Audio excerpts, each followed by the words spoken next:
High friends, welcome to my vlogs. तर आता वाजले आहेत सकाळचे 6:30 आणि आम्ही निघणार आहोत आमच्या दुसऱ्या डेस्टिनेशनला, जे की आहे सोनप्रयाग। तर तिथे जे तुम्ही पाहत आहात ते आहे उत्तरकाशीचं चेकपोस्ट। जर तुम्हाला गंगोत्रीमध्ये दर्शन करायचं असेल तर पहिले तुम्हाला तिथे जावं लागेल आणि तुम्ही जे हरिद्वार, देहरादून किंवा ऋषिकेशमध्ये ते पास काढले आहे ते तिथे तुम्हाला दाखवावे लागेल। आमचा आजचा प्रवास पूर्ण 7 तासाचा असणार आहे, जो की पूर्ण घाटातून आहे। तर मी तुम्हाला मध्ये मध्ये शूट करून सुद्धा दाखवते। 250 किलोमीटर आहे, पण पूर्ण 7.5 तास लागणार आहेत आम्हाला उत्तरकाशीपासून सोनप्रयागपर्यंत पोहोचण्यासाठी। ज्यावेळेस तुम्ही उत्तरकाशीवरून निघता त्यावेळेस सोनप्रयागमध्ये एखादी हॉटेल बुक करून ठेवा, कारण संध्याकाळच्या वेळेस तिथे सगळ्या हॉटेल बुक होऊन जातात। आणि जर तुम्हाला भेटली नाही तर सोनप्रयागच्या खाली एक गाव आहे ज्याचं नाव आहे फाटा, तिथे तुम्हाला हॉटेल बुक करावं लागते। यामुळे तुम्ही उत्तरकाशीवरून निघाला की लगेचच हॉटेल बुक कराय। ज्यावेळेस आम्ही सोनप्रयागमध्ये पोहोचलो होतो त्यावेळेस तिथे फार चारीधामच्या गाड्या वगैरे आल्या होत्या, यामुळे फारशा हॉटेल बुक होत्या तिथल्या, पण आम्हाला तरी पण एक हॉटेल भेटली, ज्याचं मी तुम्हाला नंतर शूट करून पण दाखवेन।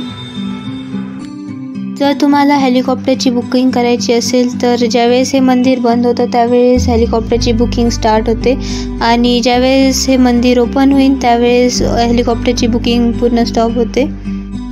जर तुम्हाला हेलिकॉप्टरची बुकिंग वन साइडेड करायची असेल तर ती 9000 रुपीज पर हेड आहे, आणि जर तुम्हाला बोथ वे हेलिकॉप्टरची बुकिंग करायची असेल तर ती आहे 15,000 पर हेड।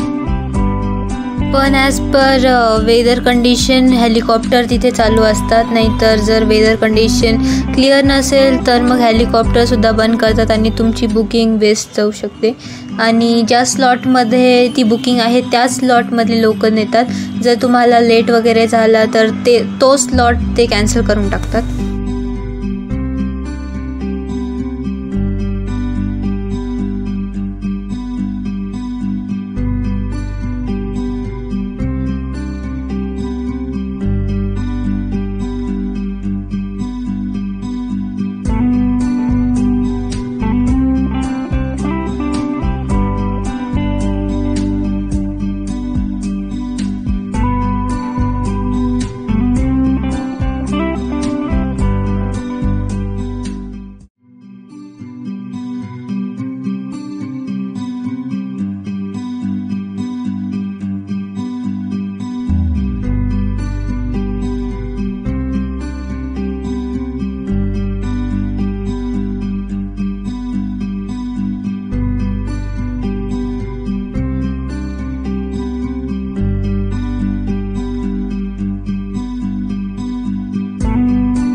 आम्ही निघालो होतो सकाळी 6:30ला, पण तिथे पोहोचायला आम्हाला 3:30 वाजले, आणि तिथे पोहोचल्यानंतर फार पाऊस सुरू होता, यामुळे आम्हाला हॉटेल शोधायला थोडाफार वेळ लागला, पण चांगली हॉटेल भेटली आम्हाला, ती पण मी तुम्हाला दाखवेन।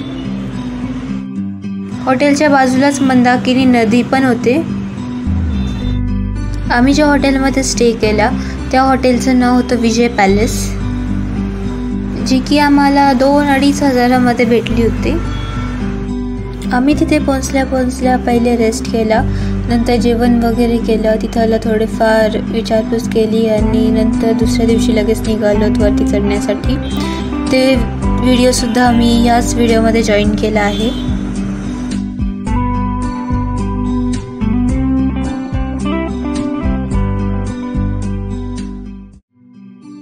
तर आता वाजले आहेत संध्याकाळचे 7 आणि बाहेरचं वेदर कंडिशन एकदम क्लिअर झालं आहे।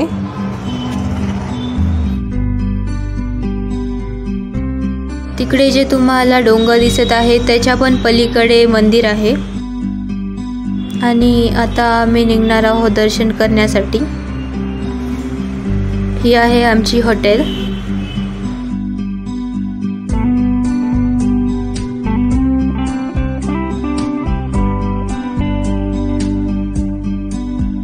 तिथे सकाळी बरीचशी ट्रॅफिक असते, यामुळे आम्हाला मध्ये ट्रॅफिक लागली होती, पण आम्ही नंतर तिथूनच चालायला चालू केली जिथून सीतापूर पार्किंग स्टार्ट होते।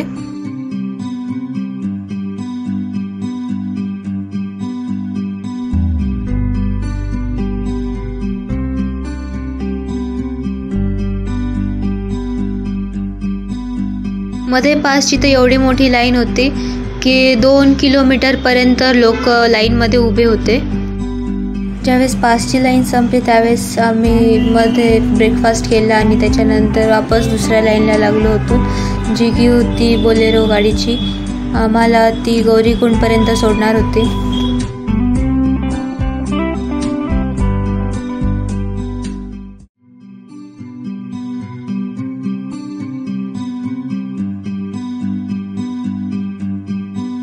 ही आहे सीतापूर पार्किंग.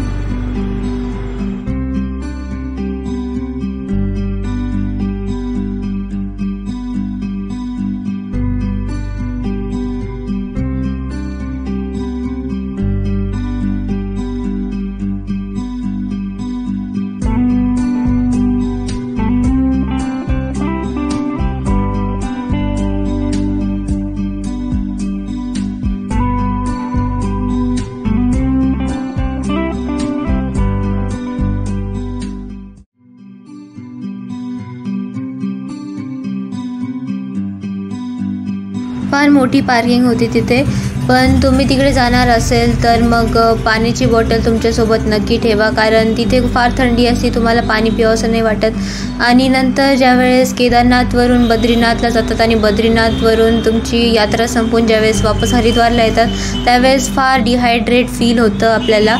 यामुळे पाणी तिथे नक्की ठेवा तुमच्यासोबत, आणि ग्लुकोज असेल तर ग्लुकोजसुद्धा ठेवा. काठी तर नक्कीच तुम्ही खालूनच परचेस करून ठेवा तुमच्यासोबत, कारण वरती तिथे चढताना भेटणार नाही कुठेच.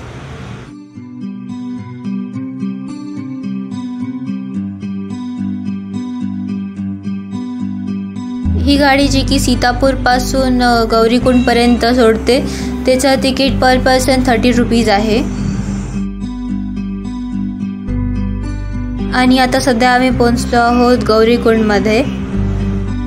सूर्यकुंडाचं तुम्ही तिथे गेल्यावरती नक्की दर्शन घ्या, कारण की बाजूला जी नदी वाहते मंदाकिनी तिचे पाणी जे आहे ते फार थंड आहे, पण हे जे कुंड आहे सूर्यकुंड तिथले पाणी फार गरम आहे, जे की विश्वास बसत नाही पण खरं आहे. आणि त्या कुंडापासून थोडंसं स्ट्रेट आलात तर तुम्हाला तिथे एक मंदिर भेटेल जे की फार जुनं आहे, ते पण महादेवाचंच आहे.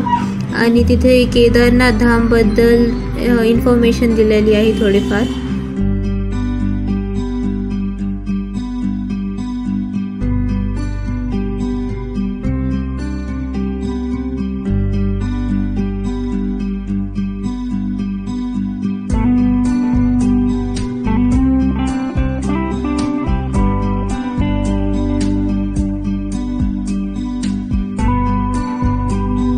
आता फायनली आम्ही चढायला लागलो आहोत.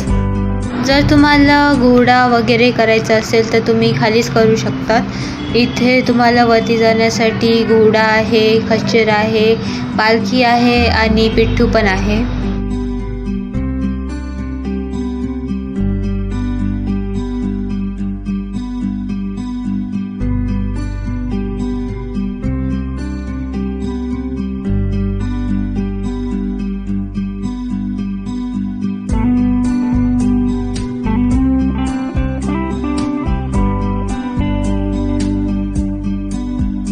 कुठे पण तुम्हाला बोर्डवरती केदारनाथ 15 किलोमीटर 11 किलोमीटर असंच दाखवेन, पण ते टोटल 22 किलोमीटर्स आहे.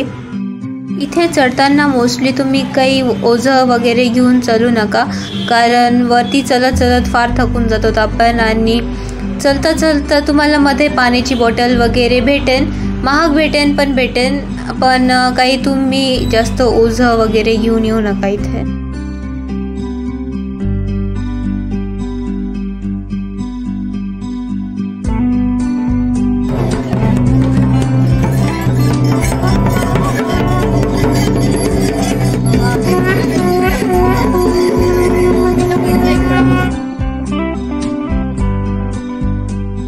मध्ये इथे एक पालखी दिसली, यामुळे मी या पालखीचे शूट केलं.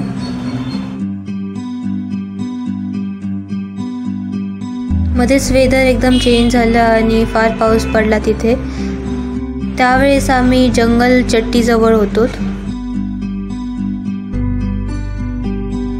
त्यानंतर माझ्या बहिणीला पिठ्ठू केला आम्ही आणि पिठ्ठू माझी बहीण आणि पप्पा वरती गेले, मी आणि माझी मम्मी खाली हळूहळू चलत येत होतो.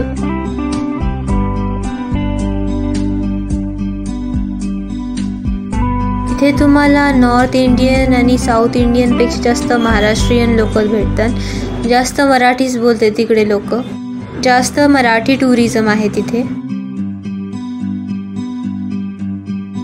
थोडेफार रस्ता तिथला न्यू कन्स्ट्रक्टेड होता, जो की मागच्या वर्षी फार पाऊस पडला होता यामुळे वाहून गेला होता. आम्ही चढायला चालू केलं होतं 7:30 वाजता, पण नंतर आम्हाला चढायला इतका वेळ लागला की आम्ही तिथे पोहोचलो रात्रीच्या 12:30 वाजता. तिथे तुम्ही सकाळी चढायला चालू करा, कारण रात्री तिथे लाईट वगैरे काहीच नसतं. वैष्णोदेवीसारखं नाही आहे तिथलं. वैष्णोदेवीमध्ये तरी वरती शेड असते आणि मध्ये मध्ये लाईट्स असतात, पण इथे लाईट पण नाही आहे आणि शेड पण नाही आहे. तर मध्ये जर पाऊस चालू झाला तर फार फजिती होते, यामुळे तुम्ही सकाळी चालू करा चढण्यासाठी. आणि सध्या आम्ही खात आहोत मॅगी, कारण बाहेर फार पाऊस सुरू आहे आणि थोडीफार हीट पण पाहिजे चढण्यासाठी. यामुळे मध्ये मध्ये तुम्हाला खूप सारे वॉटरफॉलसुद्धा दिसतील आणि खालचा रस्ता तर तुम्ही बघू शकतात फार खराब झालेला आहे, ज्यावरून चालू पण शकत नाही, इतका खराब झालेला आहे. पाय निसटतात चालताना, यामुळे तुम्ही शूज कवरसुद्धा घ्या तुमच्यासोबत.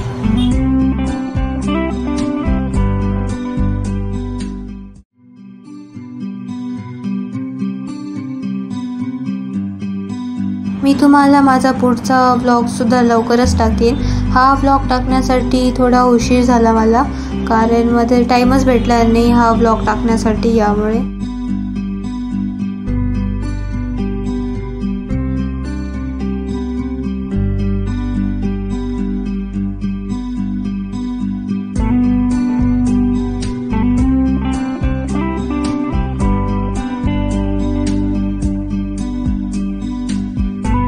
जर तुम्ही तिथे वरती उशिरा पोहोचलात तर तुम्हाला हॉटेल भेटू नाही शकत, पण जर तुम्ही लवकर पोहोचलात तर मंदिराजवळ जा आणि तिथे तुम्हाला खूप सारे हॉटेल भेटून जातात.